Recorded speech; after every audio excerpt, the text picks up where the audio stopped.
हम इंसान आज चांद पर कदम रख चुके हैं। एआई की दुनिया में नामुमकिन को मुमकिन बनाने की हर रोज एक नई कोशिश करते हैं, लेकिन हमारी शुरुआत, हम इंसानों की शुरुआत, इस धरती की शुरुआत, इस ब्रह्मांड की शुरुआत कैसे हुई होगी?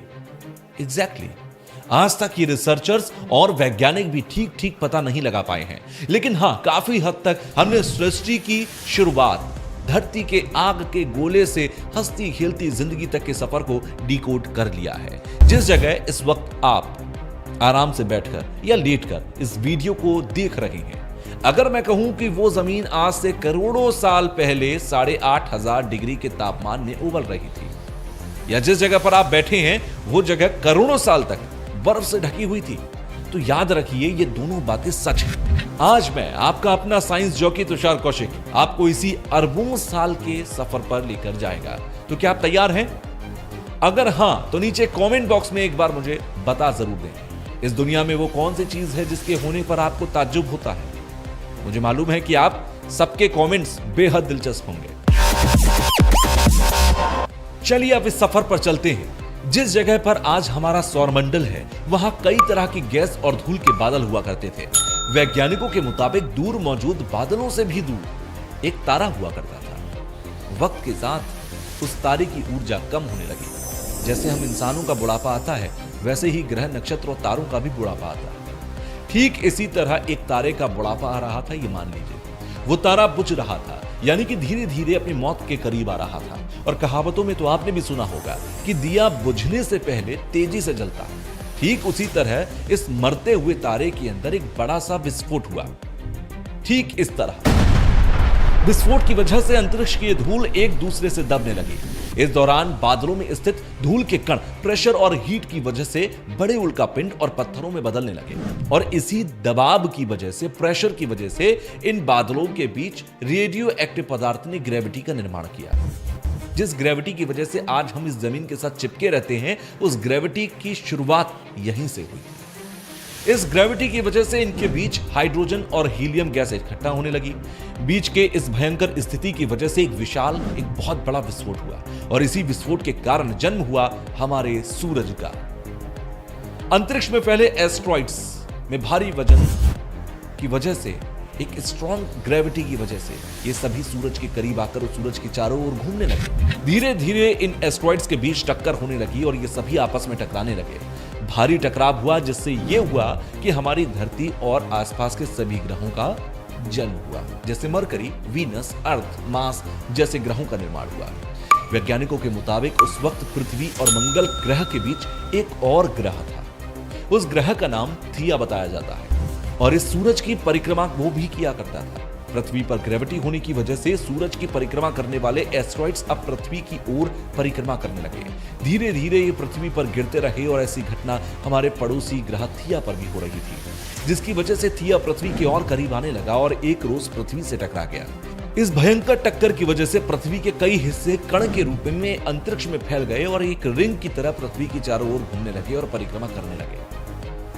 क्या आपको मालूम है कि आप जिस तरह आज शनि ग्रह के चारों ओर एक रिंग को देखते हैं, ठीक वैसा ही रिंग हमारी पृथ्वी के चारों ओर भी एक वक्त में हुआ करता था। लेकिन इन चारों ओर घूमने वाले, चक्कर लगाने वाले उल्का पिंडों में वक्त के साथ टकराव होने लगा, और ये आपस में जुड़कर आज का चांद बन गए। अब आप ये भी समझ गए होंगे कि हमारा चांद आखिर कैसे बना। इस वक्त पृथ्वी पर लगातार आसमान से छोटी छोटी चट्टानों की बरसात हो रही थी। काफी लंबे समय तक ये प्रक्रिया चलती रही। इसके बाद चट्टान के एक विशाल से गोले ने एक ग्रह का रूप लिया। साथ ही इस ग्रह का अपना चांद भी बना। ये वही ग्रह है जहां आप और हम सब रहा करते हैं। तो यहां तक आपने ये तो समझा कि ये पृथ्वी कैसे बनी, ये चांद कैसे बना, ये सूरज कैसे बना और ये अंतरिक्ष कैसे बना। लेकिन क्या आपने ये सोचा कभी कि इस धरती पर पहली जिंदगी कैसे आई? ये जमीन कैसे आई? ये समंदर कैसे आए? ये सब कुछ इस दुनिया में जो दिखता है, ये पेड़ पौधे, इंसान, ये सब कहां से आया? चलिए इनके आने के सफर, इनके पैदा होने के सफर को हम देख लेते हैं। ये भी कोई 1000 लाख साल का सफर नहीं है, करोड़ों साल का सफर है। ये वो वक्त था जब पृथ्वी का तापमान बहुत ज्यादा था। काफी लंबे समय बाद हमारे ग्रह का तापमान थोड़ा ठंडा होने लगा, और इस पर एक कठोर सतह का निर्माण होना शुरू हुआ। करीब 390 करोड़ साल पहले इसने फिर से आग के गोलों की बारिश का सामना किया और इस वक्त धरती पर केवल छोटी चट्टान नहीं बल्कि इसके साथ साथ उल्कापिंडों की भी बारिश हो रही थी। हर रोज कई हजार उल्कापिंड धरती पर बरस रहे थे और ये लम्हा आज की जिंदगी के लिए सबसे जरूरी था। या यूं कहिए कि अगर ऐसा नहीं हुआ होता तो धरती पर जीवन शायद पनप नहीं पाता, आप पैदा नहीं हुए होते इस धरती पर, मैं पैदा नहीं हुआ होता।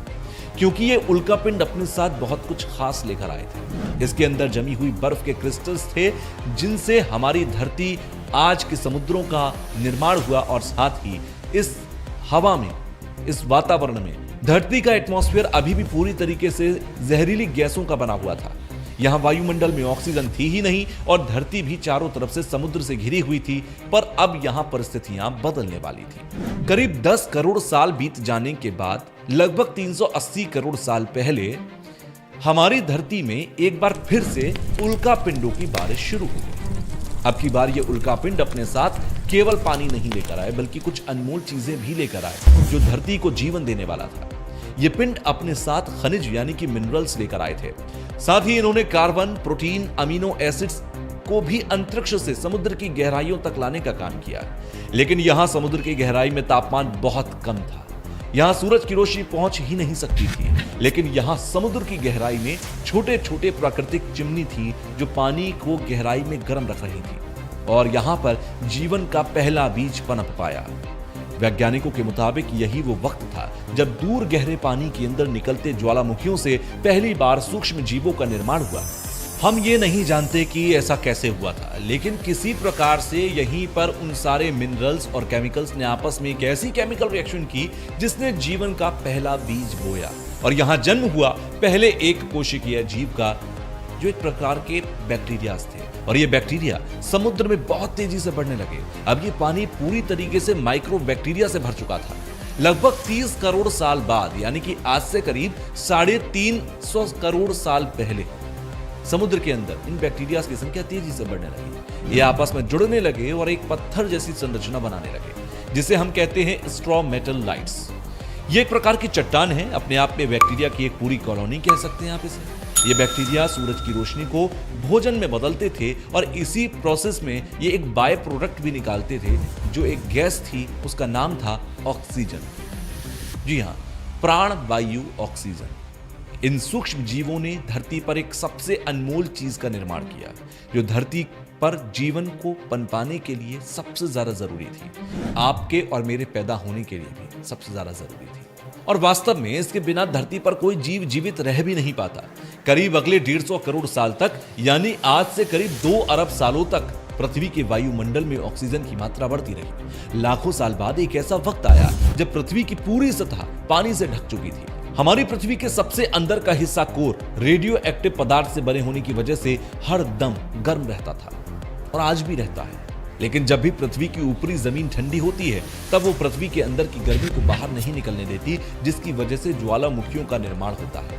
और उस वक्त कुछ ऐसा हुआ कि पानी से ढकी हुई पृथ्वी पर हजारों की तादाद में ज्वालामुखी निकलने लगे और आने वाले लाखों सालों तक इन ज्वालामुखियों का निकलना जारी रहा, जिससे पानी के ऊपर जमीन का निर्माण होना शुरू हुआ।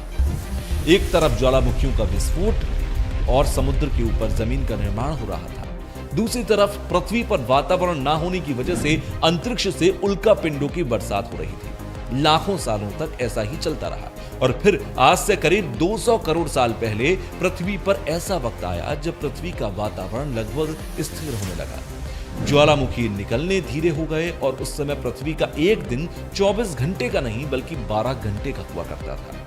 आज से करीब 150 करोड़ साल पहले धरती पर अब भी किसी तरह की कॉम्प्लेक्स लाइफ विकसित नहीं हुई थी और ना ही धरती पर इतने बड़े बड़े महाद्वीप थे। धरती पर केवल छोटे छोटे द्वीप थे जो चारों तरफ से पानी से घिरे थे। मगर अब धरती के क्रस्ट में हलचल होने लगी। इससे धरती की सतह कई सारे टेक्टोनिक प्लेट्स में टूट गई और फिर इन प्लेट्स में मूवमेंट के कारण कई सारे छोटे छोटे द्वीप आपस में जुड़ने लगे और एक सुपर कॉन्टिनेंट का निर्माण किया जिसका नाम था रोडियान। इस वक्त धरती का तापमान 30 डिग्री सेल्सियस रहा और धरती का एक दिन 18 घंटे का होने लगा। मगर अब समय के साथ यहां परिस्थितियां बदलने लगी थी। आज से करीब 75 करोड़ साल पहले धरती की रूपरेखा बदल रही थी। धरती का सुपर कॉन्टिनेंट अब दो भागों में टूट गया और धरती के नीचे का लावा ज्वालामुखी विस्फोट के साथ धरती की सतह पर निकलने लगा। इन विस्फोट के कारण धरती में कार्बन डाइऑक्साइड की मात्रा बढ़ गई थी और अब धरती का आसमान इन कार्बन डाइऑक्साइड के घने बादलों से घिर चुका था। इन बादलों से लगातार एसिड रेन होने लगी थी, तेजाब की बारिश। इससे धरती के वातावरण की अधिकतर कार्बन डाइऑक्साइड धरती के चट्टानों पर कार्बन के मोटे परत के तौर पर जमने लगी, जो इस बारिश के पानी के साथ बरस रही थी और इससे वायुमंडल में कार्बन डाइऑक्साइड की मात्रा में भारी कमी हो गई और अब धरती का वायुमंडल सूरज की गर्मी को रोकने के काबिल नहीं रहा। इससे धरती का तापमान बहुत तेजी से कम होने लगा और धरती पर पहले आइस एज की शुरुआत हुई। ये आइस एज अब तक का सबसे लंबा आइस एज था, यानी आइस एज से मतलब समझिए आप, पूरी धरती बर्फ से ढक चुकी थी। लेकिन यह भी हमेशा के लिए नहीं रहने वाला था। समय के साथ साथ वायुमंडल में कार्बन डाइऑक्साइड की मात्रा तेजी से बढ़ने लगी और पृथ्वी का तापमान फिर से बढ़ने लगा और इससे धरती पर जमा बर्फ धीरे धीरे पिघलने लगी। पृथ्वी फिर से सामान्य रूप से दिखाई देने लगी। लेकिन आपको यह तो याद ही होगा कि वीडियो में हमें अब तक ये पता लग चुका है थोड़ी देर पहले ही कि समुद्र की गहराई में पहले जीवन का जन्म हो चुका था। सिंगल सेल बैक्टीरिया, तो करोड़ों सालों में उसका क्या हुआ? जो आइस एज के बारे में अभी हमने सुना, उस वक्त समुद्र में ये मौजूद था, उससे पहले से मौजूद था, तो उसका क्या हुआ? वैज्ञानिकों का मानना है कि आज से करीब 54 करोड़ साल पहले अब धरती की सारी बर्फ पूरी तरह पिघल गई थी और इस वक्त समुद्र के अंदर जाने पर हमें एक बिल्कुल नई दुनिया देखने को मिली। ऑक्सीजन की मौजूदगी में अब वो एक कोशिकीय जीव कई अन्य रूपों में बदल चुके थे। ये चारों तरफ समुद्री पौधे अजीब से छोटे छोटे समुद्री जीव थे। ये सब कॉम्प्लेक्स मल्टीसेल्युलर ऑर्गेनिज्म की एक नई प्रजाति थी जो कि एक कोशिकीय सूक्ष्म जीव से विकसित हुए थे। ये है पिकाया। ये केवल 5 सेंटीमीटर लंबे थे, लेकिन इन्होंने अपने शरीर में कुछ बेहद ही खास विकसित कर लिया था जो आगे चलकर हमारे शरीर का एक महत्वपूर्ण अंग बनने वाला था। ये पहले जीव थे जिनके पास रीढ़ की हड्डी थी, हमारी स्पाइन। इन्हीं से विकसित होकर यह खासियत हमें मिली है।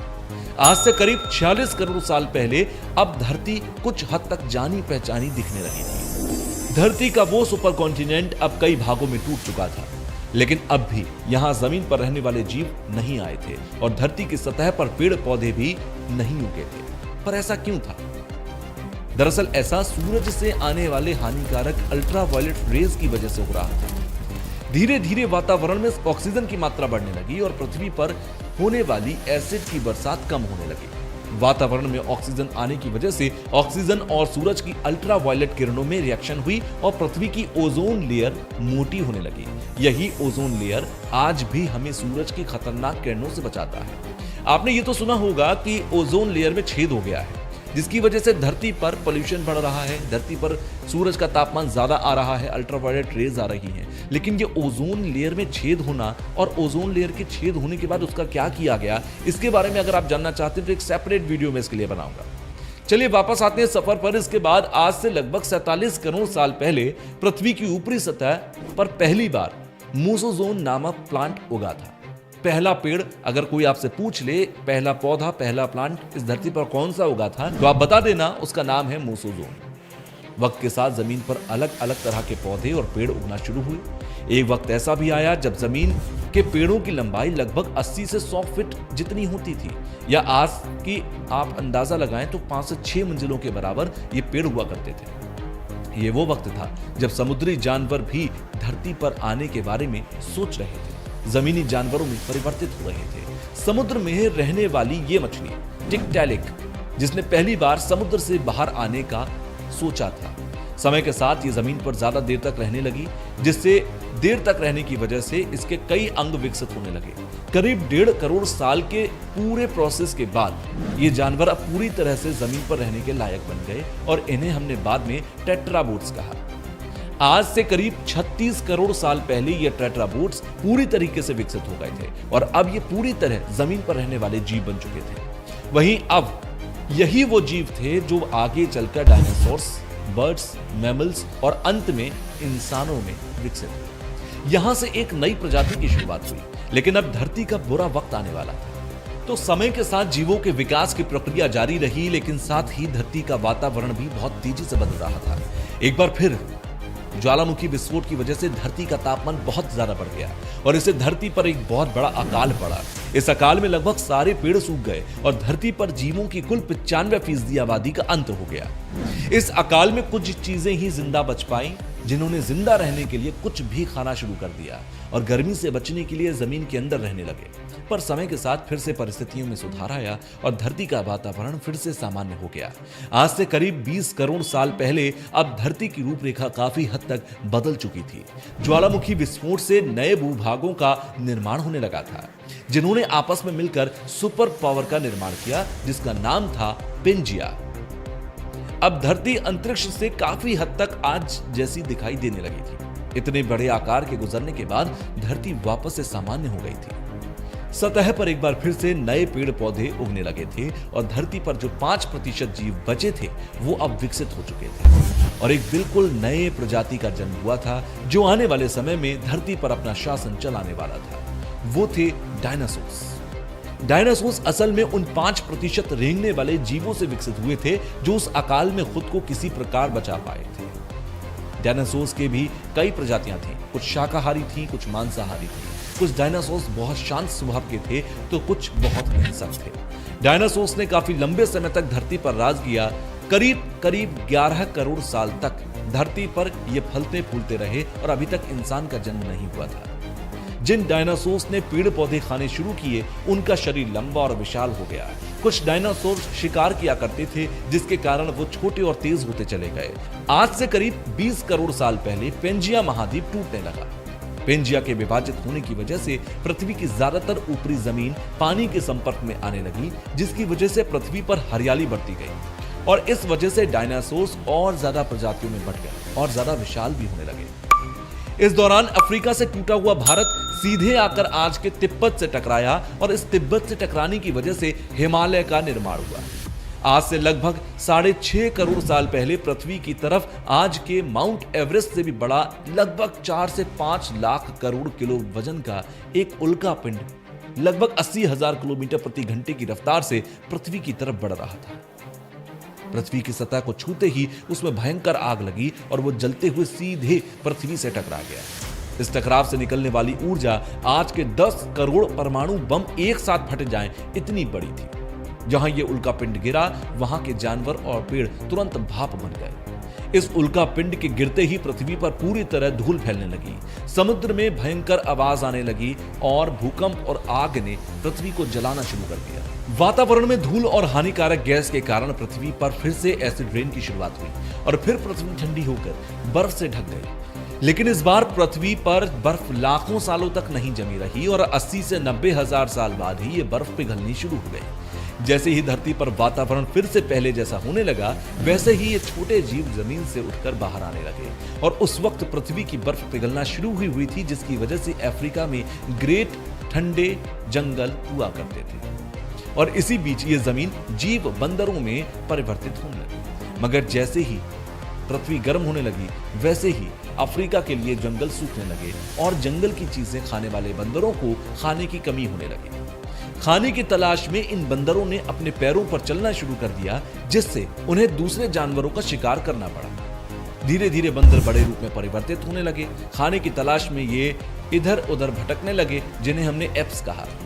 ये पृथ्वी के दूसरे हिस्सों में भी फैलने लगे और धीरे धीरे उनके शरीर वहां के मौसम के हिसाब से बदलते गए। वक्त के साथ साथ तब के बंदर और आज के हम इंसान, हम आदिवासी बने। हमने हथियारों से लेकर आग का आविष्कार किया। हम धीरे धीरे इंसान के रूप में विकसित हुए और हमने धर्म से लेकर परिवार, भाषा, संस्कृति का निर्माण किया और वक्त के साथ साथ हम विकसित होते चले गए और आज हम इस पृथ्वी की सबसे विकसित प्रजाति बन चुके हैं।